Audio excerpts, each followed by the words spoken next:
ministrada pelo excelentíssimo senhor procurador Miguel Najib. Nós queremos registrar a presença do senhor Pietro de Ascenso, presidente do Instituto Conservador, do senhor Herculano Borges, vereador de Campo Grande, senhor Eduardo Cury, médico e vereador, senhor Paulo Ciufi, vereador de Campo Grande, do padre Márcio Bogás Trevisan, que está representando neste ato o arcebispo metropolitano da Arquidiocese de Campo Grande, Dom Dimas Lara Barbosa, do padre Marcelo Tenório, pároco da Igreja São Sebastião, do padre Paulo Roberto, pároco da Igreja Sagrado Coração de Jesus, do senhor Roberto, secretário-geral do PSC, que está representando neste ato o professor Pedro Chaves, suplente senador, e do senhor José Quirino, consultor jurídico da Assembleia, representando neste ato a deputada Mara Caseiro. Convido para fazer a abertura deste evento o senhor advogado Marcos Polon, vice-presidente do Instituto Conservador.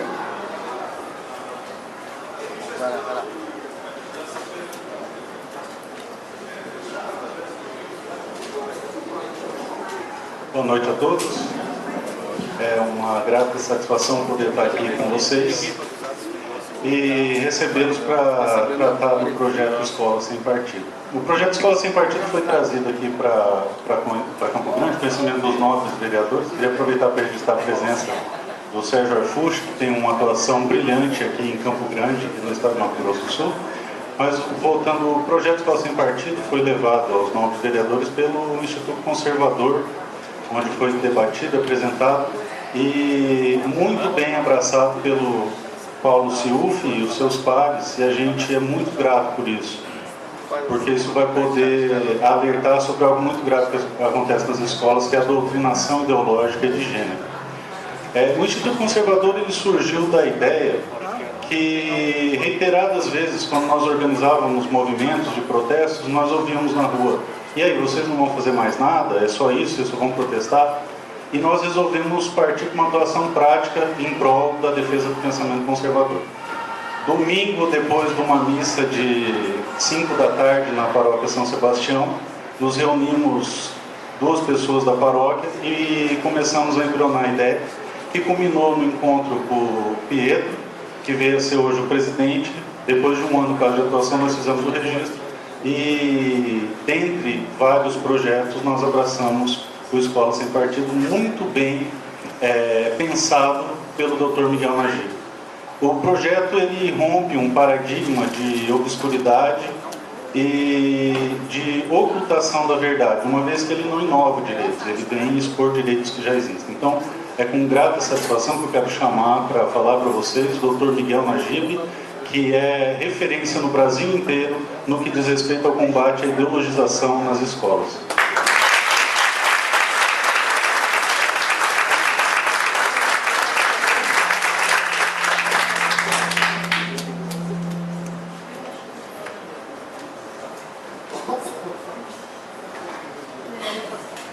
Boa noite.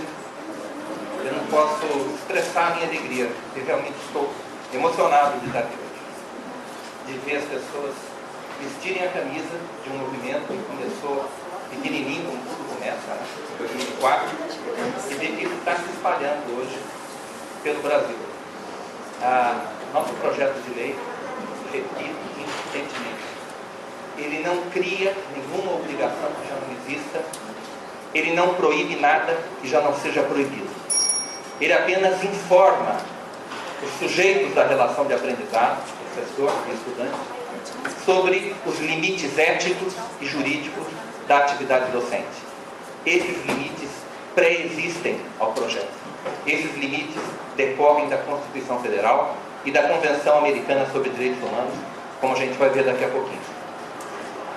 Daqui, dessa tribuna, eu quero apenas manifestar minha imensa felicidade de estar aqui hoje, de estar colhendo os frutos, a bagunça lá fora, de estar colhendo, começando a colher os frutos desse movimento que não vai parar. Esse projeto não vai morrer no momento em que ele for rejeitado por uma Câmara Legislativa, por uma Assembleia Legislativa. Ele vai continuar. porque é um direito nosso, está na Constituição Federal. Correu muito sangue no mundo para que nós tivéssemos liberdade de consciência e de crença. Então nós não podemos abrir mão desse direito. Nós temos o dever moral de lutar para exercer esse direito.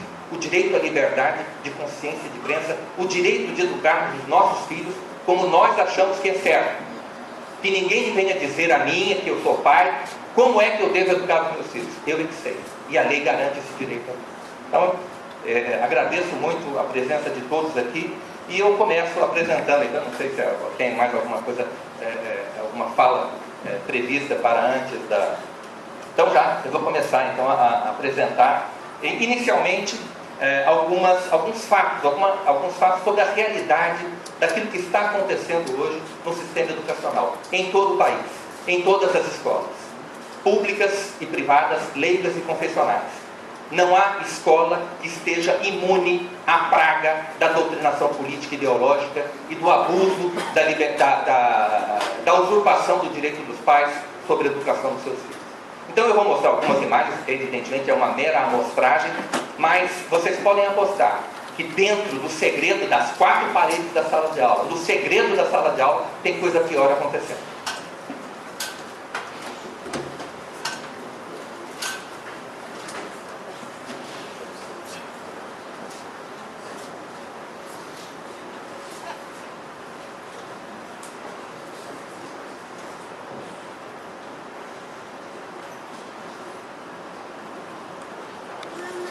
Aquilo que está acontecendo no sistema educacional. E na segunda parte dessa palestra, eu vou falar sobre o projeto de lei que foi aprovado aqui, a Lei 8.242, não é isso? De 2016.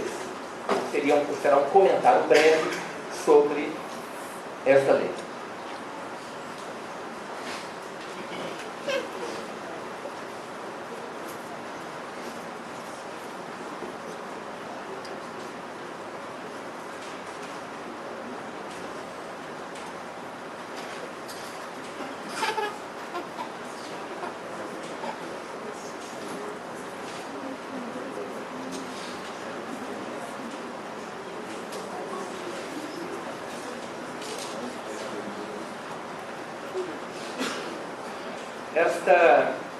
Esse infográfico, ele é um resumo dos dados que foram apurados pela única pesquisa que eu tenho notícia já realizada no Brasil sobre a doutrinação política e ideológica nas escolas, sobre a instrumentalização política e ideológica do sistema educacional.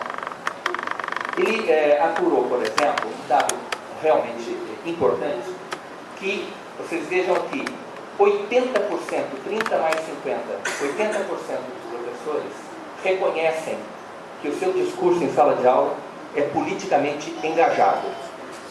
Significa que é um discurso que tem lado. São professores que reconhecem que usam a sala de aula, usam a sua função, o seu cargo, para promover as suas próprias concepções políticas, ideológicas e as suas preferências partidárias também. É um discurso politicamente engajado. Qual é o viés político deste engajamento? A resposta dada pelos alunos a essa pergunta, quais entre esses personagens históricos, que são aqueles mais citados em sala de aula, em que contexto positivo, negativo ou neutro eles aparecem nas aulas? Por exemplo, Che Guevara aparece, segundo 86% dos alunos, em contextos positivos. 14% disseram neutros e 0 negativos. Vladimir Lenin, 65% responderam que esse personagem aparece em contexto positivo. 9% negativo e 26% neutro. Então, isso mostra, de certo modo, que este engajamento político converge para uma determinada faixa do espectro ideológico, que é a esquerda. A nossa experiência, quem passou pelo sistema educacional nos últimos 30 ou 40 anos, sabe que esses dados correspondem à verdade. Nós tivemos inúmeros professores com esse viés ideológico. Esse livro é um livro que já não está mais em circulação, ele era tão escandalosamente parcial que o próprio MEC descredenciou, retirou esse livro do Guia Nacional do Livro Didático. Ele, num determinado momento, ele compara o que é uma sociedade que funciona sob o regime capitalista e uma sociedade que funciona segundo as regras do socialismo. Vejam a comparação. Aqui, no socialismo,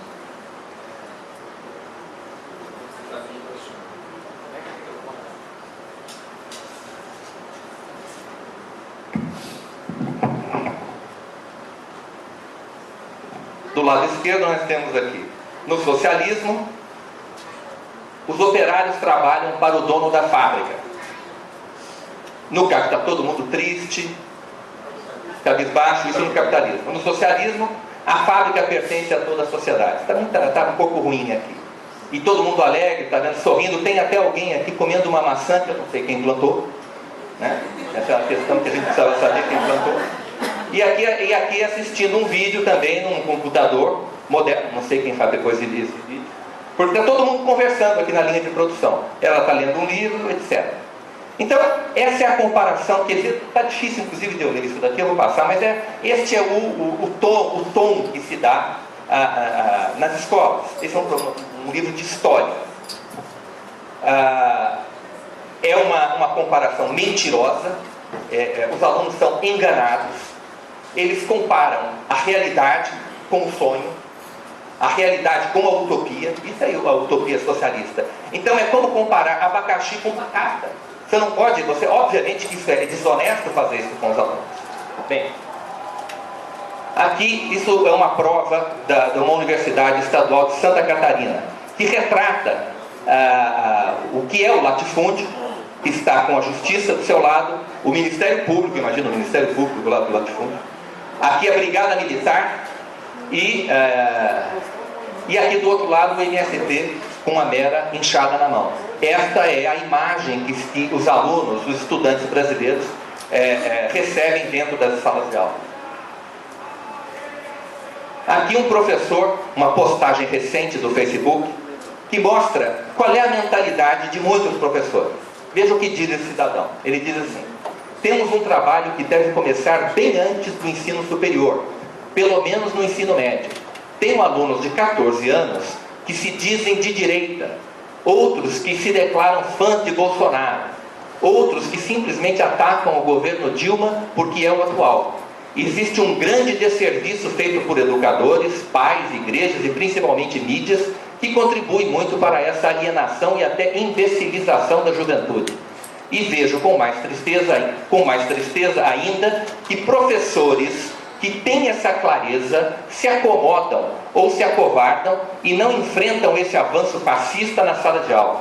Os sindicatos, então, estão bastante esvaziados, salvo raras exceções, assim como o movimento estudantil. Precisamos fortalecer as nossas bases se quisermos conter o avanço fascista, que não seria bom para ninguém. É isso que professores como esse cidadão pretendem fazer no segredo das salas de aula.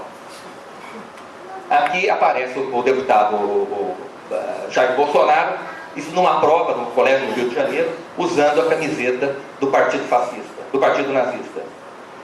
Isso aqui foi criado, o Centro de Difusão do Comunismo, foi criado numa universidade federal, a Universidade Federal de Ouro Preto. Teve um cidadão, professor do curso de Serviço Social, que teve a cara de pau, a coragem de criar, dentro de uma universidade pública, uma coisa chamada Centro de Difusão, não é nem estudo, difusão do comunismo. Um advogado do Maranhão entrou com uma ação popular e o juiz sentenciou essa ação e determinou o fechamento do Centro de Difusão do Comunismo da UFOP. No dia seguinte, esse professor, que havia criado o centro, postou uma mensagem na sua página no Facebook: decisão judicial nenhuma vai impedir nossa luta contra o capital. Dentro de uma universidade pública, recebendo o salário que é pago pelos contribuintes brasileiros. Aqui numa escola de classe média alta do Rio de Janeiro, comparando um soldado israelense com um soldado nazista, mostrando que os soldados israelenses oprimem o povo palestino, assim como os nazis, como foram oprimidos, o povo judeu foi oprimido pelo nazismo. Esse professor foi demitido. O problema é que, como eu digo e repito, essas coisas acontecem no segredo da sala de aula. O que vaza da sala de aula é muito pouco. Então, quando isso acontece, quando acontece que uma prova como essa vira público, todo mundo fica preocupado. E a escola resolve tomar providências. Acontece que eles só ficam sabendo, a escola só fica sabendo de uma fração daquilo que acontece, dos abusos que ocorrem dentro de uma sala de aula. Daí a necessidade de nós informarmos os alunos, informarmos os estudantes do direito que eles têm de que essas coisas não aconteçam. Do direito que o estudante tem de não ser doutrinado pelo seu professor. Esse é o objetivo do nosso projeto de lei. Isso aqui aconteceu no Paraná. Uma professora, sabe, no Paraná houve um conflito muito grande entre professores e o governo do Estado, né? Houve uma manifestação que foi duramente reprimida pela polícia, os professores ficaram zangados com o governo do Estado, que é do PSDB, e aí essa professorinha do 5º ano pediu aos alunos, disse aos alunos para eles produzirem cartazes sobre este confronto que houve entre a polícia e os professores. Vejam os cartazes que as crianças de 10, 11 anos de idade, vejam os cartazes que foram produzidos por essas crianças. Todo mundo está vendo? Fora Beto Richa, a PM retratada como repressora. Ele não é bandido, ele não é ladrão, ele é apenas um professor atrás da educação. O professor sendo aqui, fora Beto Richa, crianças sendo usadas como massa de manobra para atacar um governador. Eu não entro no mérito, eu não quero saber quem tem razão, se é o governo do Estado, o fato é que são crianças de 11 anos de idade. Essas crianças não poderiam estar sendo usadas para esse fim. Isso aqui, sabe como é que eles chamam isso? De cidadania. Essa doutrinação absurda está sendo chamada de cidadania. Aqui, fora Beto Richa, seu sem coração. Crianças de 10, 11 anos de idade. Isso aqui, um deputado estadual do PT postou no Twitter a seguinte mensagem, a seguinte fotografia com a seguinte mensagem: agora no Colégio Monteiro Lobato fazendo o debate sobre política e cidadania. Veja só, esse é um comício. Um deputado, um político, ingressa numa instituição de ensino, tem lá 40 alunos que não podem sair da sala porque estão em aula e são submetidos a esse comício compulsório. Isso aqui não é cidadania. Aqui o deputado Marcelo Freixo, no Rio de Janeiro, no Colégio Dom Pedro II, também falando a uma audiência cativa. Estudantes que são obrigados a estar presentes nas aulas. E aqui os professores, certamente aliados do deputado. Quem é que lucra com esses abusos?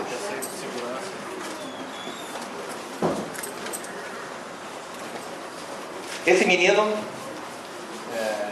postou recentemente essa fotografia no Facebook com o seguinte comentário: hoje, com 24 anos, tenho consciência do quão errado é uma escola tomar partido. Mas na 4ª série mandaram eu me fantasiar de Lula para essa apresentação. E me vesti, fiz e falei exatamente o que o professor mandou, para ganhar nota e passar de ano. Hoje fico indignado quando percebo a doutrinação que ocorreu. Escola sem partido. Aqui uma criança de 13 anos de idade. Menos até. Isso aqui aconteceu numa escola no interior de Alagoas, Santana do Ipanema, durante a campanha eleitoral de 2014. Uma professora mobilizando os alunos para fazer a campanha da Presidente da República. Crianças de 9, 10, 11, 12 anos de idade. Isso aqui numa escola, se não me engano, de Santa Catarina. As crianças, suponho da pré-escola, do ensino fundamental, receberam esse dever de casa, um dever para preencher, para colorir. Está escrito: podemos ver muitas estrelas no céu. Pedro olhou para lá e avistou as estrelas. Vamos ajudá-lo, avistou 3 estrelas. Vamos ajudá-lo a a encontrar esse número. Pesquise em revistas o numeral 13 e colhe.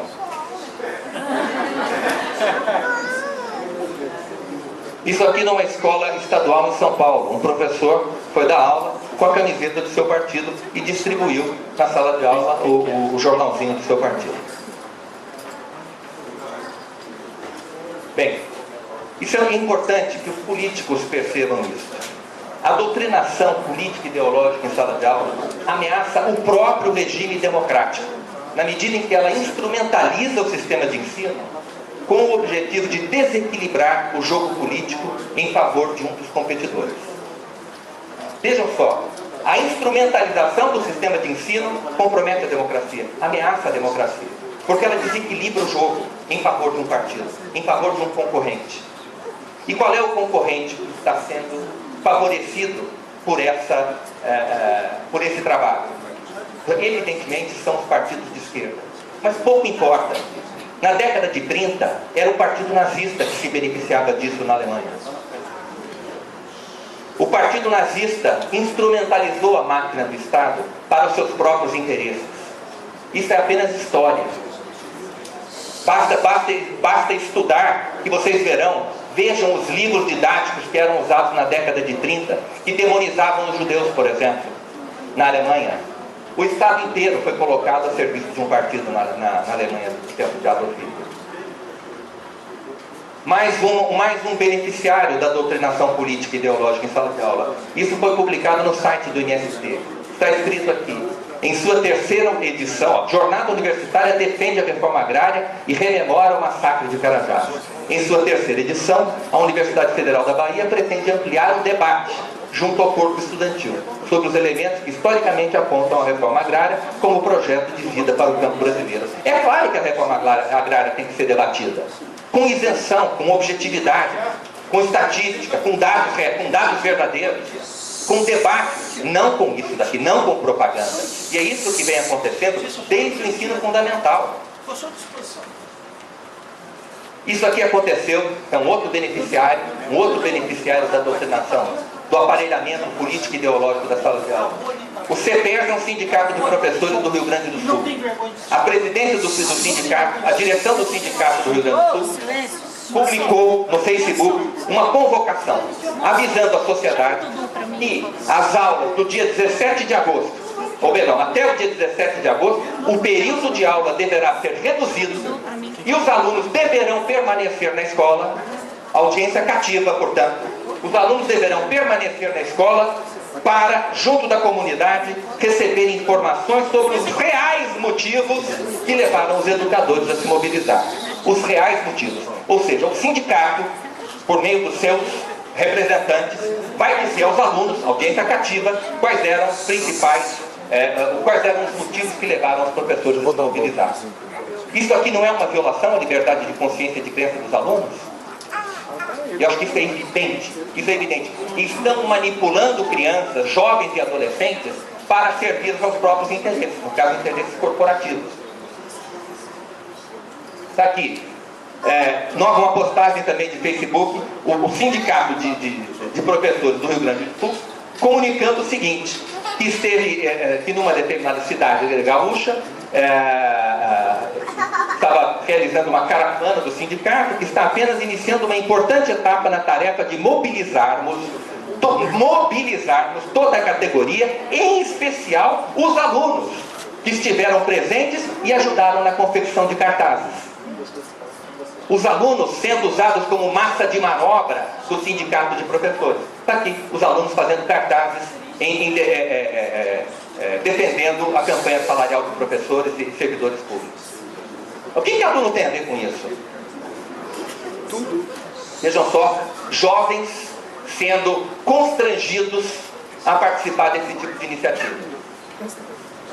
Dentro da máquina do Estado.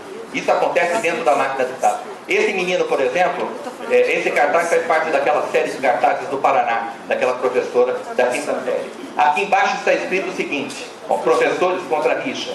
Para o rixa não atacar, todos devem colaborar. E está escrito aqui embaixo, o índice de reposição salarial de 6% fica abaixo da inflação nos últimos 3 meses medido pelo IPCA de tanto por cento. Gente, uma criança de 10 anos, 11 anos fazendo isso.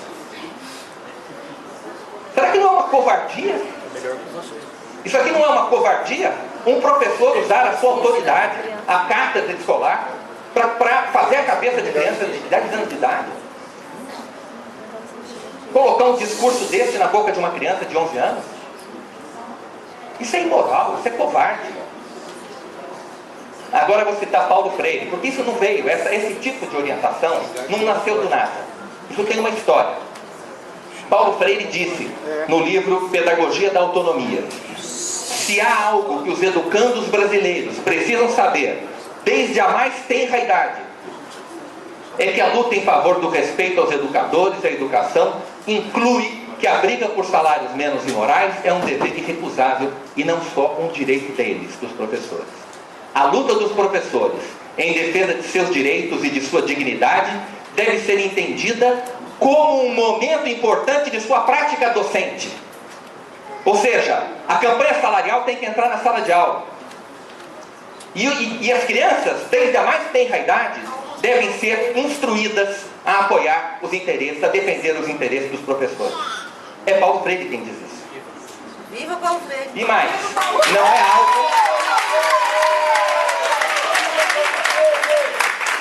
algo que vem de fora da atividade docente, mas algo que dela faz parte.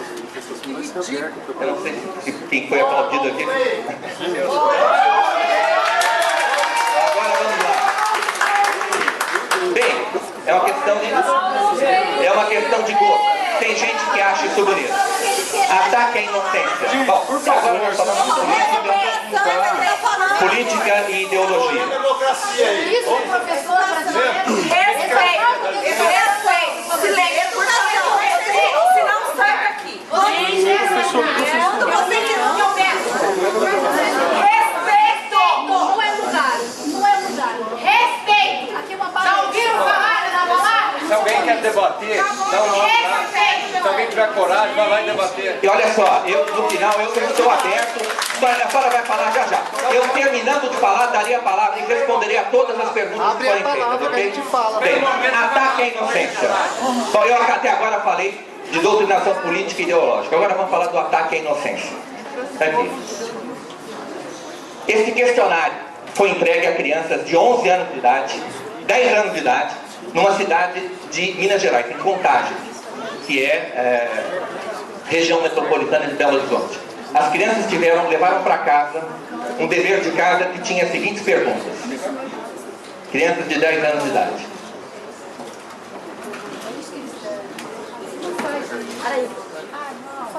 Ótimo. Ai, meu Deus, deixa eu assistir o negócio. É por isso que o país está assim. É ou direita ou esquerda, a esquerda. Gente, isso aqui não tem nada de direita nem de esquerda, por favor. Nós estamos falando de direitos constitucionais. Liberdade de consciência e de crença. Liberdade de consciência e de crença. Todo mundo vai poder falar no final. Bem, vamos lá. Esse dever de casa foi apresentado para crianças de 10 anos de idade. Esse livro foi distribuído para 25 mil alunos em Recife, da Rede Municipal de Ensino de Recife, em 2012.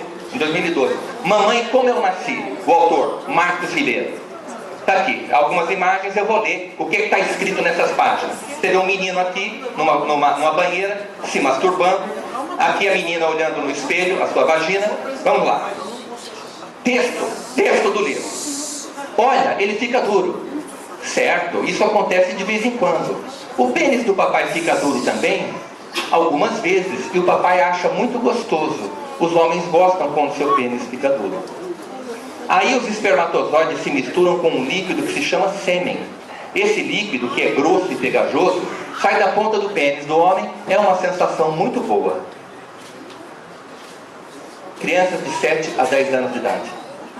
Se você abrir um pouquinho as pernas e olhar por um espelhinho, vai ver bem melhor. Aqui em cima está o seu clitóris, que faz as mulheres sentirem muito prazer ao ser tocado, porque é gostoso. Já nesse momento, o pênis está duro e a vulva também fica um pouco molhadinha. Eles ficam bem juntinhos, bem abraçados, e então o homem coloca o pênis dentro da vagina da mulher. A mulher gosta muito e o homem também. O homem movimenta o pênis para dentro e para fora da vagina várias vezes com a ajuda da mulher. Livro em escola pública. A propósito, o Ministério Público aplaudiu a iniciativa, defendeu a distribuição do livro nas escolas. Agora vem a parte mais impressionante, pelo menos que me pareceu mais chocante. Está escrito no livro: agora que você já sabe o que é o pênis e a vulva, vale dizer mais uma coisa. Alguns meninos gostam de brincar com o seu pênis e algumas meninas com a sua vulva, porque é gostoso. Vejam, despertando a curiosidade da criança. Porque é gostoso. As pessoas grandes, quem são as pessoas grandes? São os pais. As pessoas grandes dizem que isso vicia, ou tira a mão daí que isso é feio. Só sabem abrir a boca para proibir. Mas a verdade, ele está dizendo aqui o que é a verdade. O autor do livro e, portanto, a escola e o professor que está entregando esse livro na mão dos alunos. A verdade é que essa brincadeira não causa nenhum problema. Você só tem que tomar cuidado para não sujar ou machucar, porque é um lugar muito sensível. Paulo Freire prefaciou essa obra. Marcos Ribeiro ajuda a história. Fala do corpo sem pudores falsos. Fala da boniteza do corpo, da gostosura do corpo. Fala de como o corpo se gera no corpo e nasce do corpo. Livrinhos assim deveriam multiplicar-se. Palmas para Paulo Freire. Vamos lá. De onde vem isso? De onde vem isso? Nasce do vazio? Não, não nasce do vazio. O governo federal, desde 1997, governo Fernando Henrique Cardoso, desde 1997, orienta professores, recomenda, não obriga, recomenda professores a tratar desse assunto em sala de aula. No caderno de orientação sexual dos parâmetros curriculares nacionais, está escrito o seguinte: a partir da 5ª série do ensino fundamental, os questionamentos vão aumentando, exigindo progressivamente a discussão de temas polêmicos, como masturbação, início do relacionamento sexual, homossexualidade, aborto, prostituição, erotismo e pornografia, desempenho sexual, disfunções sexuais, parafilias, gravidez na adolescência, obstáculos na prevenção das doenças sexualmente transmissíveis, entre outros, dependendo da imaginação do professor. Tudo isso, meus amigos, entre as 4 paredes da sala de aula. Um adulto que não os pais dos alunos não conhecem essa pessoa, não sabem quem é. Um adulto numa sala fechada, com 30, 40 crianças na sala de aula, vai abordar todos esses assuntos. Isso aqui aconteceu numa escola em Uruguaiana. Para você ver o descaramento dessas pessoas, a audácia, a falta de respeito. São professores de escolas públicas de Uruguaiana que declararam: sou professor e vou falar de gênero para o seu filho e sua filha.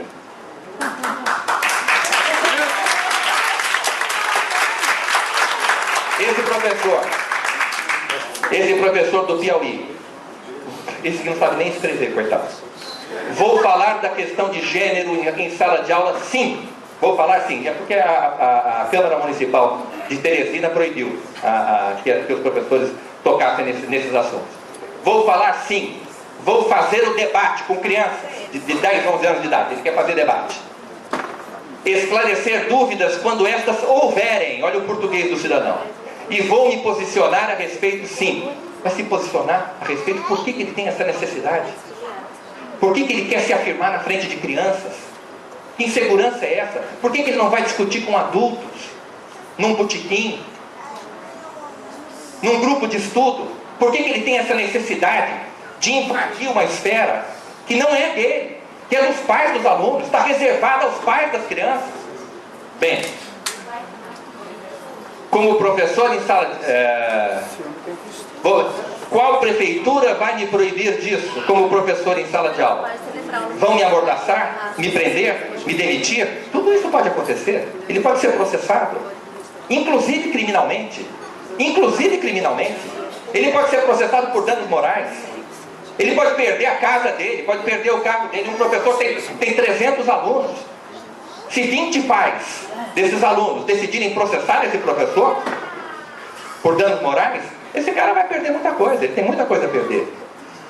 E é também por isso que eu estou aqui. Como advogado, vocês veem, nada disso é minha opinião. Eu vou mostrar a lei, o que é a lei. Então, assim como eu estou dizendo isso, um juiz de direito pode pensar como eu, porque a lei está escrita para todo mundo. Pois acendam suas tochas, que eu estudo Inquisição A, sem H, 3 anos, e digo sem nenhum receio, não tenho medo de vocês. Isso aqui é uma iniciativa de um núcleo de gênero da Universidade Federal de Santa Catarina. O que é que eles fazem? O que é que esse núcleo de gênero da Universidade Federal de Santa Catarina faz? Eles organizam todo ano um cartaz, um concurso de cartazes contra a lesbofobia, a transfobia, a homofobia e o heterossexismo.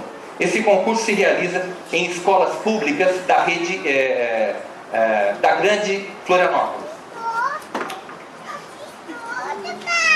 As crianças, crianças do ensino fundamental e ensino médio, são induzidas por esses professores a produzir cartazes como esse. São essas crianças. A produzir cartazes como esse. Vejam só, eles estão se posicionando sem conhecer esse assunto. Crianças assumindo posição. E, portanto, ao fazerem isso é explicado pela psicologia, ao assumirem posição sem terem uma convicção formada, eles acabam ficando reféns da posição que assumiram. Acabam se sentindo, isso é um mecanismo chamado de dissonância cognitiva. Quando uma pessoa manifesta publicamente uma determinada opinião, isso pode produzir um conflito entre as suas convicções íntimas e a opinião que ela foi levada a expressar. Nesse sentido, e aí isso gera uma dissonância cognitiva. E aí o indivíduo, ele tende a racionalizar o seu comportamento e passa a defender publicamente aquela posição que ele expressou diante das pessoas. Então vejam só aqui os cartazes que as crianças são levadas a produzir. Educação liberta das amarras do conservadorismo. Educar não é padronizar, viva a sua diferença.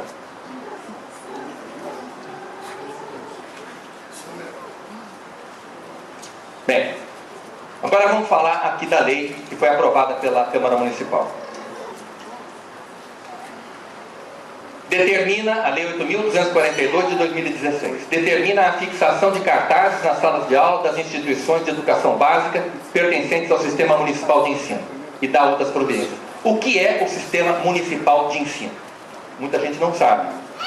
De acordo com a Lei de Diretrizes e Bases da Educação, o Sistema Municipal de Ensino é formado das instituições de ensino fundamental, educação infantil, fundamental e médio, pertencentes ao município. As escolas municipais da educação básica, da educação infantil até o ensino médio.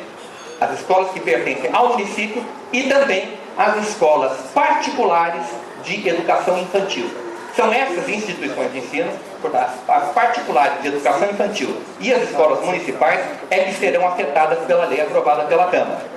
As escolas pertencentes ao Estado e as escolas particulares de ensino fundamental e médio não serão afetadas por essa lei. Então é importante deixar isso bem claro. Artigo 1º. As instituições de educação básica pertencentes ao Sistema Municipal de Ensino afixarão nas salas de aula e nas salas dos professores cartazes com o conteúdo previsto no anexo desta lei, com no mínimo 90 centímetros de altura por 70 centímetros de largura e fonte com tamanho compatível com as dimensões adotadas. O que está escrito no anexo desta lei? O que está escrito são os deveres do professor. São 6 deveres que o cartaz estabelece. O cartaz não cria esses deveres. Esses deveres já existem. E eles decorrem da Constituição Federal. Segundo, o professor não favorecerá nem prejudicará os alunos em razão de suas convicções políticas, ideológicas, morais ou religiosas ou da falta delas. Alguém acha que o professor pode favorecer ou prejudicar os alunos em razão das suas convicções políticas, morais, religiosas, etc? Não. Ninguém acha. Todo mundo sabe que o professor não pode fazer isso e é isso que o cartaz está dizendo. O professor não fará propaganda político-partidária em sala de aula. Alguém acha que ele pode fazer? Não. nem incitará seus alunos a participar de manifestações, atos públicos e passeatas. Por que o professor não pode incitar os alunos ou sequer convidar os alunos para fazer isso? Porque o professor é autoridade. O professor tem poder sobre os alunos. Os alunos querem agradar o professor. Quando um professor sugere alguma coisa para o aluno entende aquilo como sendo uma intimação, como sendo uma convocação. O aluno quer agradar o professor, tem medo de ser depois perseguido pelo professor, precisa de nota. E mais, os professores, quando mobilizam seus alunos para participar de algum ato público e passeata, também o fazem de maneira seletiva. Eu me lembro perfeitamente bem que em 91, se não me engano, a esplanada dos ministérios em Brasília estava cheia de caras pintadas. Não é verdade? Tratava-se então do impeachment do presidente Collor. 92. Agora vejam, por exemplo, nas manifestações, a última manifestação do dia 13 de março em São Paulo, o Datafolha revelou que apenas 4% que havia entre alunos, pessoas com menos de 20 anos de idade, eram 4% naquela manifestação. Obviamente, e nós sabemos disso, os estudantes não foram mobilizados a participar dessas manifestações. E está muito certo. E está muito certo, não tinham que ser mobilizados para participar desses atos políticos. Não é isso, não é para isso que serve a escola. O professor não pode se aproveitar do poder que tem sobre os alunos para manobrá-los, para fazer com que eles participem, para fazer com que eles carreguem as suas próprias bandeiras. O professor que faça isso por sua própria conta, ele que convoca os seus colegas, os seus companheiros de luta para irem para as ruas e não mobilizar crianças de 12 anos de idade que precisam de nota, que querem agradar o professor. Item 4, aí sim, essa parte é mais interessante porque eu tenho lido bastante a respeito dessa polêmica gerada pela lei municipal, gente dizendo que a lei proíbe o professor de falar de política. Isso é mentira. A lei prevê expressamente a possibilidade do professor falar de política. Seria um absurdo se não fizesse isso. Seria impossível ensinar história. Seria impossível ensinar geografia sem falar de política. O que é história se não a história da política? É claro que o professor tem obrigação de falar de política. Agora, o que diz a nossa lei? Ao tratar de questões políticas, socioculturais e econômicas, o professor apresentará aos alunos, de forma justa, isto é, com a mesma profundidade e seriedade, as principais versões, teorias, opiniões e perspectivas concorrentes a respeito da matéria. Alguém acha que o professor não tem essa obrigação? O professor tem essa obrigação? Quem acha que o professor tem essa obrigação, por favor, levanta a mão. Eu acho que todo mundo concorda que o professor tem essa obrigação. Novamente, portanto, a lei não cria nada que já não exista. Não cria nenhuma obrigação que já não exista. O professor respeitará o direito dos pais dos alunos a que seus filhos recebam a educação moral que esteja de acordo com as suas próprias convicções. De onde que eu tirei isso? Quando eu redigi o anteprojeto de lei. Da Convenção Americana sobre Direitos Humanos. Eu vou ler depois o artigo da Convenção Americana, que é um tratado internacional sobre direitos humanos, assinado pelo Brasil. Esse tratado tem força de lei no Brasil. De acordo com a jurisprudência do Supremo Tribunal Federal, ele está acima da lei, ele está abaixo apenas da Constituição Federal. E sexto, o professor não permitirá que os direitos assegurados nos itens anteriores sejam violados pela ação de terceiros dentro da sala de aula. Vejam só, os itens de 1 a 5 falam de deveres do professor. Ocorre que a esses deveres do professor correspondem os direitos dos alunos. E é por isso que o item 6º se refere aos direitos assegurados nos itens anteriores. Porque a cada um daqueles deveres do professor corresponde um direito do aluno. Bem, parágrafo único daquele artigo 2º estabelece, aliás, se eu não me engano, é o artigo 1º. Nas instituições de educação infantil, os cartazes referidos no caput deste artigo serão afixados somente nas salas dos professores, por razões óbvias, né? Artigo 2º. O poder público não se imiscuirá na orientação sexual dos alunos, nem permitirá qualquer prática capaz de comprometer, precipitar ou direcionar o natural amadurecimento e desenvolvimento de sua personalidade em harmonia com a respectiva identidade biológica de sexo, sendo vedada especialmente a aplicação dos postulados da teoria ou ideologia de gênero. Isso daqui já existe. Isso aqui também decorre da Convenção Americana sobre Direitos Humanos. Isso daqui também decorre da liberdade de consciência e de crença assegurada pela Constituição Federal. Nenhuma lei, no Brasil, nenhuma lei permite o professor tratar desses assuntos. Um professor é um agente público. O agente público faz apenas aquilo que está previsto em lei. Diferentemente do particular. O particular faz tudo aquilo que a lei não proíbe. O servidor público, e eu falo como servidor público, pode fazer apenas aquilo que a lei permite que ele faça. E a lei não permite que um professor, um agente público, trate desses assuntos em sala de aula, com os filhos dos outros. A Convenção Americana sobre Direitos Humanos proíbe que isso seja feito, quando ela diz que é direito dos pais. Vamos ver em seguida. Mas lá está a educação sexual. Vamos responder, eu vou responder as perguntas. Eu vou responder essas perguntas. Artigo 3º. As escolas confessionais e as particulares, cujas práticas educativas sejam orientadas... Isso é importante para as escolas confessionais e particulares. Repetindo, as escolas confessionais e as particulares, cujas práticas educativas sejam orientadas por concepções, princípios e valores morais, religiosos ou ideológicos, deverão obter dos pais ou responsáveis pelos estudantes, no ato da matrícula, autorização expressa para a veiculação de conteúdos identificados com os referidos princípios, valores e concepções. A escola particular, sobretudo a escola confessional, é uma espécie de longa-manos da família. É uma extensão da família.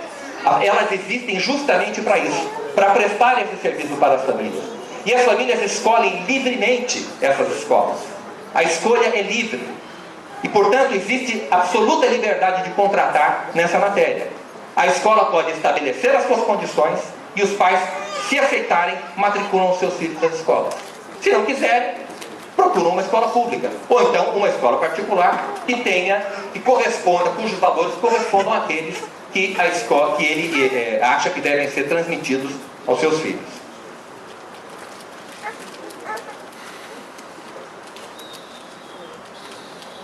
Parágrafo único. Para os fins do disposto no caput desse artigo, que eu acabei de ler, as escolas deverão apresentar e entregar aos pais ou responsáveis pelos estudantes material informativo que possibilite o conhecimento dos temas ministrados e dos enfoques adotados. Evidentemente que para assinar um contrato, a parte os pais precisam saber aquilo que estão assinando. Né? Que direitos sobre a educação dos seus filhos eles estão compartilhando com a escola. Repito, existe absoluta liberdade nessa matéria. Os pais podem delegar na escola particular, na escola pública não há contrato. A escola pública tem que estar aberta a todas as crenças, a todas as pessoas.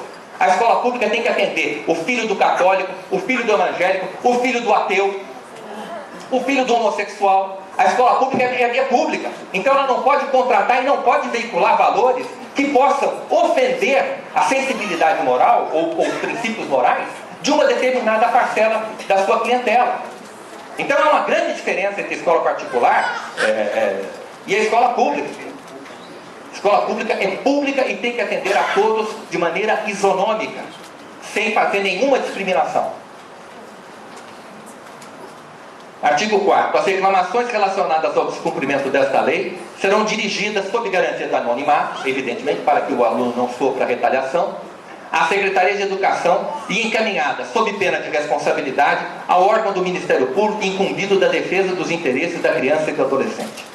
Nós estamos falando aqui de indivíduos vulneráveis, crianças, a partir dos 4 anos, já são obrigadas a ir para a escola. A partir dos 4 anos.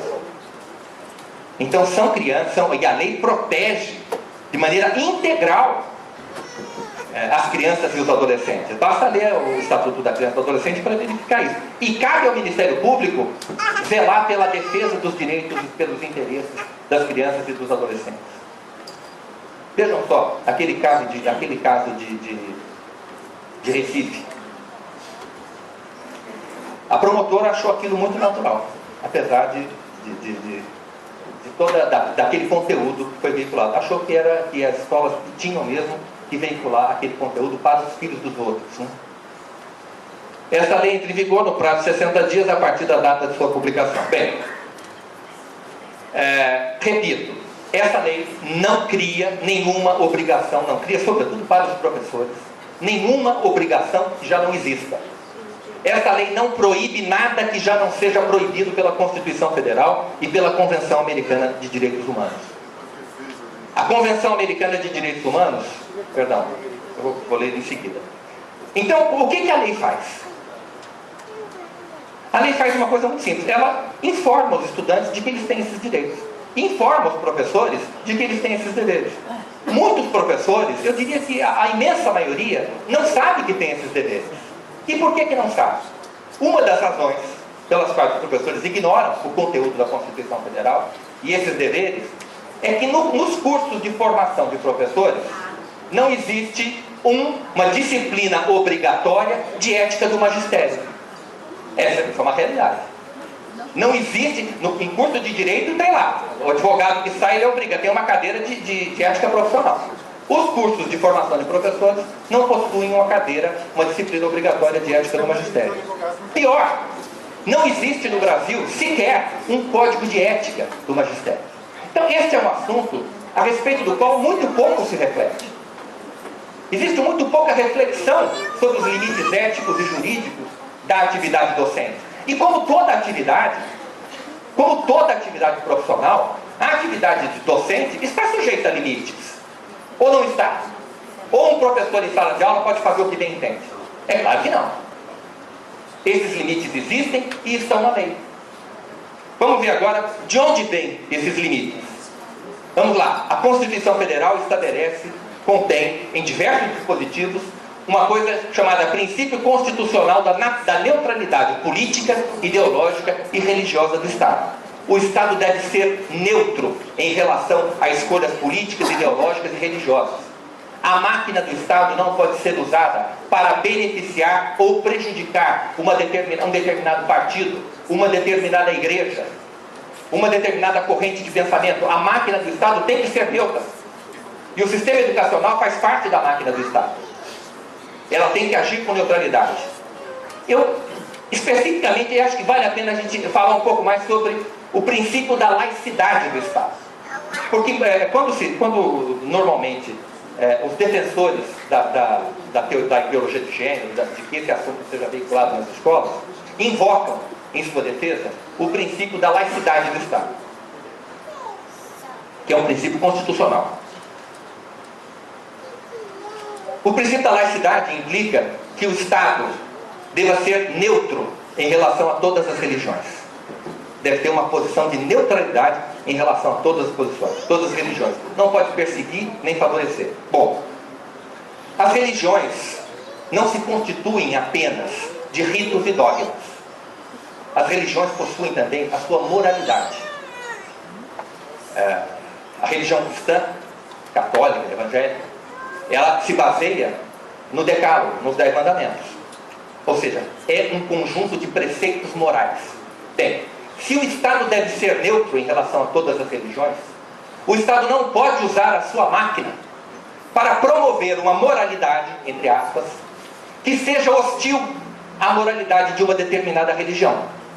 Porque se ele fizer isso, ele estará perseguindo essa religião. E é isso que está acontecendo hoje. Tudo aquilo que vem sendo ensinado em matéria de orientação sexual, por exemplo, se choca com a moralidade sexual do cristianismo, com a moral sexual do cristianismo. Nós sabemos disso. Os pais se escandalizam. Aquele professor que disse que masturbação é brincadeira. Masturbação é brincadeira? Tem gente que acha. Os católicos e evangélicos consideram que é um ilícito grave. É um ilícito moral bastante grave. Mas é pecado. A pessoa pode ir para o inferno. É a crença deles. Eu não me posiciono em relação a isso. Mas eles têm direito de usar a escola pública. E eles têm direito de que seus filhos não sejam ou melhor, de que eles não sejam desautorizados diante dos seus filhos. Então o menino na casa dele, o pai chega e diz: meu filho, tira a mão daí que isso é feio. E aí o professor na sala de aula diz: não, essa brincadeira não causa nenhum mal, não tem nenhum problema. Com que direito um professor faz isso? Desautorizando um pai sobre os seus filhos. Com que cara um pai vai ficar diante do seu filho em casa? Para onde vai a família? Todos nós temos família aqui, por favor. Para onde vão as nossas famílias? Se os professores puderem... Eu não entro no mérito, porque podia ser o contrário. Podia ser um pai homossexual, por exemplo. Imagine um professor católico ou evangélico que dissesse a uma criança cujos pais são homossexuais que os pais deles vão para o inferno. Mas isso acontece. Não pode acontecer. Se acontece, não pode acontecer. Mas é essa sociedade A questão é esta. Veja só, então vocês estão defendendo a escola sem partido. Não pode acontecer. Coloquemos o cartaz na sala de aula. Vocês estão do nosso lado, então. Não. Vocês estão do nosso lado. Vamos informar. Os alunos têm direito de saber, os pais têm direito de saber, ninguém tem direito de fazer isso. Nem um pai ateu, imaginem. A morte de muita gente. Imaginem. Essa briga religiosa. Não, ouça. O senhor vai poder falar. Essa briga religiosa que tá matando muita gente. Tudo tem que ser debatido, hein? Tudo. Olha, o nosso projeto de lei, esse projeto, não limita a discussão de nenhum tema, a não ser questões religiosas e morais, porque isso é uma área privativa da família. Porque eu já vou te dar a palavra no final. Porque isso vale para os dois lados. Essa faca corta com duas lâminas. Assim como um professor conservador não pode pregar os seus valores para alunos que são filhos de pais liberais, um professor liberal não pode pregar os seus valores para filhos de pais conservadores. Esse é o ponto. Essa é a liberdade que a gente tem.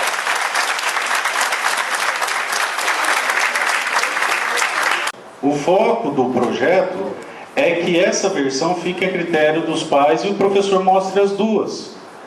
Eu pedi o microfone, cometi essa indelicadeza, peço desculpa ao senhor, para tentar que os ânimos não se exaltem. Vamos continuar com a palestra e as dúvidas serão oportunizadas. Vocês manifestam as dúvidas, ele responde as dúvidas, sempre lembrando o seguinte, pontos polêmicos, por exemplo, com a questão de 64, muita gente não concorda. Outras pessoas pensam de outra forma. Isso faz parte da democracia. Ditadura é todo mundo pensar igual. Então, eu gostaria de, primeiro, pedir desculpas para todos vocês que se sentiram desrespeitados por causa da organização, mas a ordem conduz a Deus, as coisas precisam ser ordenadas, porque seria uma descrição muito grande os convidados chegarem e não estarem com seus lugares disponíveis, como acontece nos eventos de vocês. Posteriormente, sobrou lugar, foi cedida a entrada. Então, peço desculpas pelo transtorno, em primeiro lugar. Em segundo lugar, gostaria de dizer mais uma vez que a OAB não participa, não franquia, não colabora e não referenda essa manifestação, essa palestra, no caso, certo? Isso aqui foi um evento organizado para discutir um projeto de lei, os aspectos técnicos e políticos desse projeto de lei. Por que era para ser na Câmara de Vereadores? Por que nós fizemos aqui? Porque lá já tinha agendas. E aqui foi o lugar mais barato e mais rápido nós conseguimos alugar. Certo? Foi uma locação. A gente ia tentar a Fama Sul, a gente ia tentar outros lugares, iam tentar vários outros lugares. Foi o primeiro que a gente conseguiu, certo? E através do aluguel, repito, certo? Então eu peço a vocês que a gente se contenha mais um pouco, que já está acabando, vai ser aberto para as perguntas em breve, tá? Obrigado.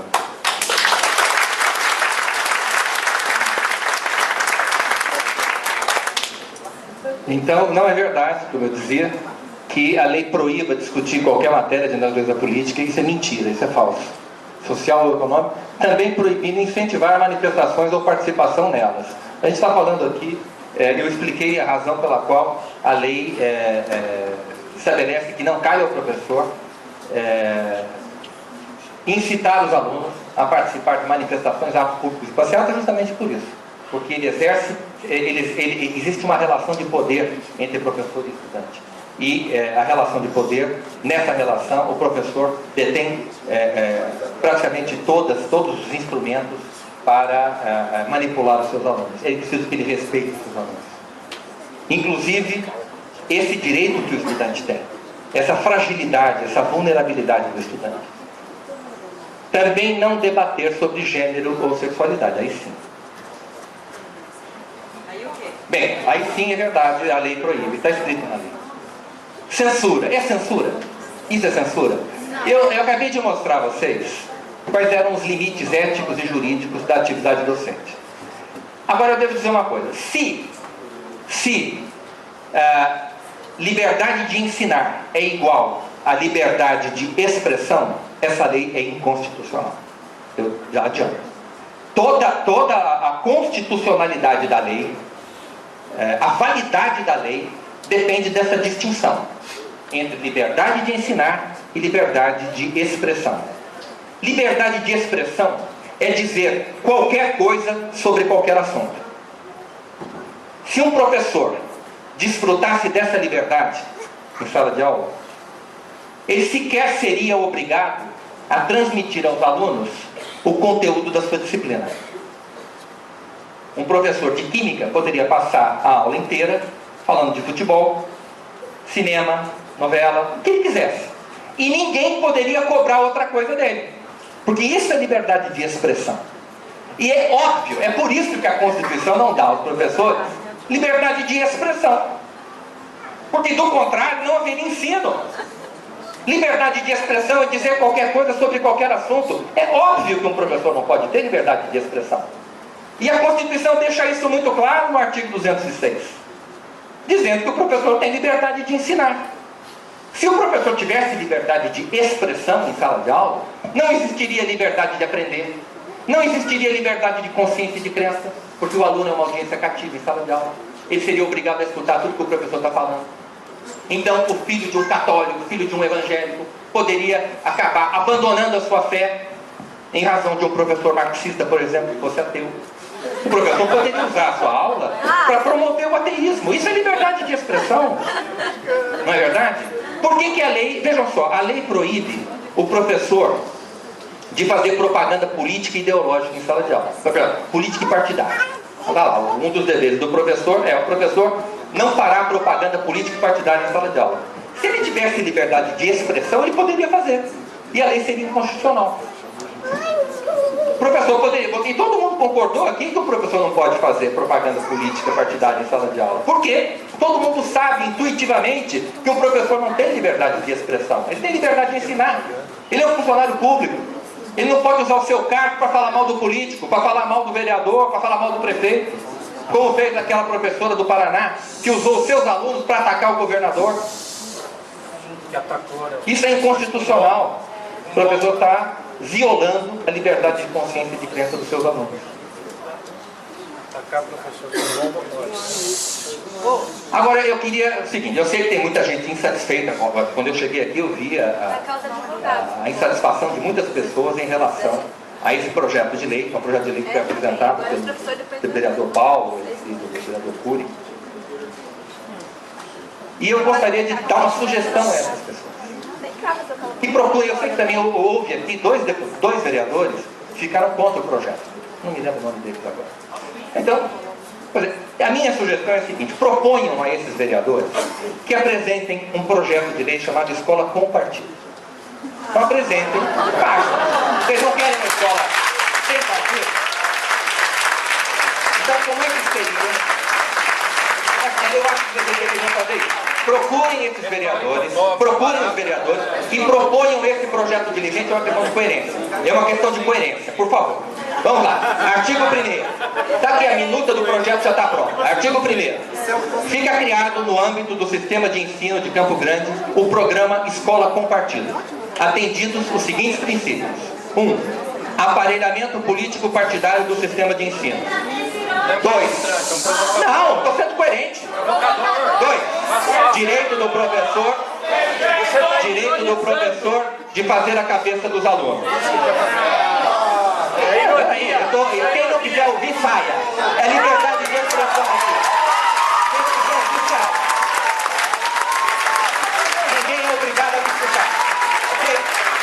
A senhora não é obrigada a me escutar. A senhora se levante. Aquilo que seus alunos não podem fazer, a senhora pode.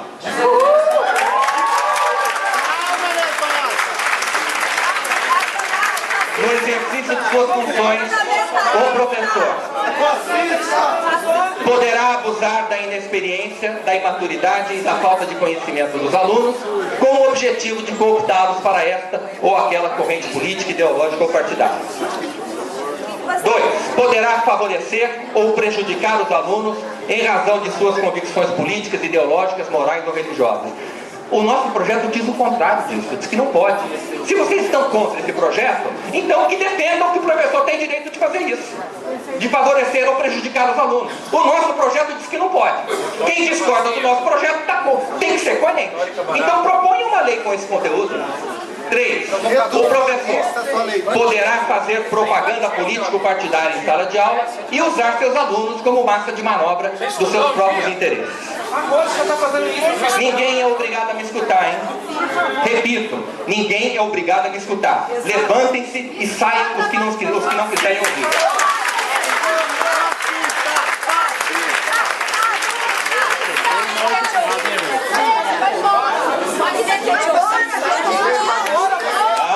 Calma, vamos lá, vamos ser coerentes. Vamos ser coerentes. Peraí. Eu vou responder as perguntas. Eu quero ver se eu estou ansioso. Eu estou ansioso pelas perguntas. Estou ansioso pelas perguntas. Pessoal, eu queria pedir para ninguém se manifestar, aplaudir ou se manifestar. Quem tiver incomodado com o que ele está falando, feriu o seu sentimento, o seu ouvido, vocês não estão cativos aqui. Todos os demais eu vou pedir para que não se manifestem para evitar uma situação de estresse. Vamos tentar levar uma boa até o final, por favor. A gente está trabalhando, só que ele está sendo instigante, ele está contrapondo com fascismo, com mentira. Não vamos falar mentira que eu estou contando aqui.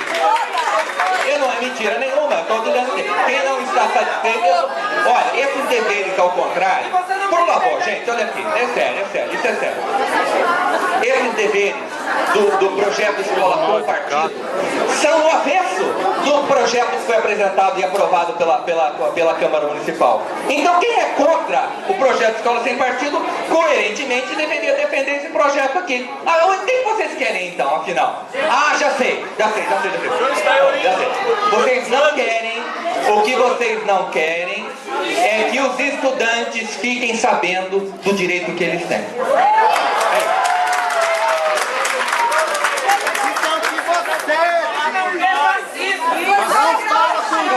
Pronto, agora eu estou à disposição para responder as perguntas.